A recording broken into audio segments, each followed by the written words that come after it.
Hello guys, welcome to the GS humour. स्वागत है आपका आज के एक नए फिर से सेशन में।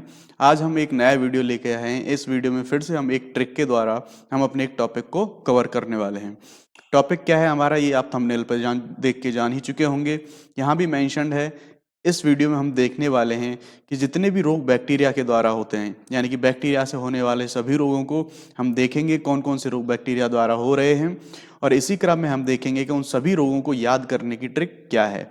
जब एग्जाम में क्वेश्चन आते हैं तो हम ये भूल जाते हैं कि ये जो कोई इंडिविजुअल रोग है वो या वायरस से होने वाला रोग है, या प्रोटोजोआ से होने वाला रोग है, या बैक्टीरिया से होने वाला रोग है। तो इसी प्रकार विभिन्न रोगों को याद करने के लिए हम अलग अलग वीडियोस में अलग अलग ट्रिक लेके आएंगे। इस वीडियो में अभी हम डिस्कस कर रहे हैं बैक्टीरिया से होने वाले रोगों के बारे में। इनको हम याद करेंगे कि बैक्टीरिया से कौन कौन से रोग होते हैं। अगली वीडियो हम बात करेंगे वायरस से होने वाले रोगों की। तो चलिए हम डायरेक्ट शुरू करते हैं। बैक्टीरिया से कौन कौन से रोग होते हैं इनको जान लेते हैं पहले। तो जो बैक्टीरिया से होने वाले रोग हैं उनमें आता है पहला प्लेग, उसके बाद डिप्थीरिया, फिर अगला जो रोग है वो है तपेदिक, गोनोरिया, काली खांसी, टाइफाइड, टिटनेस, कुष्ठ जिसे कोढ़ का रोग भी बोलते हैं जो कि स्किन संबंधी रोग है, निमोनिया और हैजा। ये जो सभी रोग हैं ये हमारे बैक्टीरिया से होने वाले रोग हैं। चलिए अब हम ये बात याद करेंगे कि हम इनको पहचानेंगे कैसे। जब एग्जाम में ऑप्शंस में आ रहे होंगे तो हम इनको पहचानेंगे कैसे कि ये बैक्टीरिया से होने वाले रोग हैं। तो चलते हैं हम अपनी ट्रिक पे। हम ट्रिक को देखते हैं। बैक्टीरिया से होने वाले रोगों को याद करने की जो हमारी ट्रिक है वो है पंडित जी का टीका न्यू है। यानी कि हम इसे ऐसे करके याद कर सकते हैं कि यानी बैक्टीरिया से जो रोग हो रहे हैं उनको सही करने के लिए हम पंडित जी के टीके का यूज करेंगे। उसके द्वारा हम अपने बैक्टीरिया के रोगों को सही करेंगे। चलिए इस क्रम में हम देखेंगे कि ये जो जितने भी हमारे अक्षर और शब्द मिलके जो बनाया हुआ हमारा ट्रिक है, इसमें से हम एक एक अक्षर को उठाएंगे और हर एक अक्षर के लिए देखेंगे कि कौन सी बीमारी कौन से अक्षर के लिए स्टैंड करती है।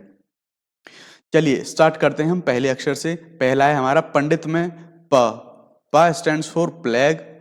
दूसरा है डे, यानी पंडित में डी आएगा, डी स्टैंड्स फॉर डिप्थीरिया।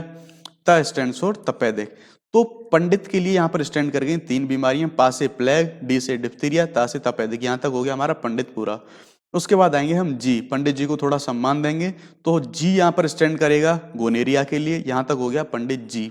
ठीक है, अब देखते हैं का स्टैंड्स फॉर काली खांसी, यानी कि पंडित जी का। अब बात करते हैं जो पंडित जी का टीका है। जो का हो गया काली खांसी। T stands for typhoid and tetanus. यहाँ पर ये चीज याद रखनी है, जो टा है टी है वो दो बीमारियों को डिनोट करता है। पहली बीमारी है टाइफाइड, दूसरी बीमारी है टिटनेस। ठीक है, तो ये जो दोनों बीमारियां हैं वो बैक्टीरिया से होती हैं। ये हमारी ट्रिक के क्रम में भी हम देख सकते हैं। उसके बाद आते हैं हम टी से का यानी कि कुष्ठ, यानी कि वही ये जो डिसीज है, ये जो स्किन संबंधी डिसीज है। न्यू से निमोनिया। निमोनिया इसलिए क्योंकि जब हम निमोनिया को इंग्लिश में लिखते हैं तो इसे लिखते हैं हम प्न्यूमोनिया करके, ऐसे प्रोनाउंसिएट नहीं करते, लेकिन ये PNU से करके स्टार्ट होता है। तो new stands for pneumonia and है स्टैंड्स फॉर हैजा।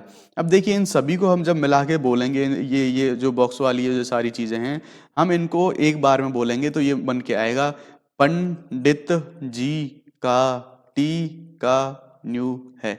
इस तरह से हमने देखा कि पंडित जी का टीका न्यू है। इस ट्रिक के द्वारा हमने बैक्टीरिया से होने वाले जितने भी डिसीजेज हैं, बैक्टीरिया से होने वाले जितने रोग हैं, उन सबको एक बार में ही देख लिया। अब हम अपने एग्जाम में इजीली पहचान सकते हैं कि कौन सा रोग बैक्टीरिया से होता है। इसी प्रकार हम अगले वीडियो में वायरस से होने वाले डिसीज हैं उनकी बात करेंगे। तो इस वीडियो में बस इतना ही।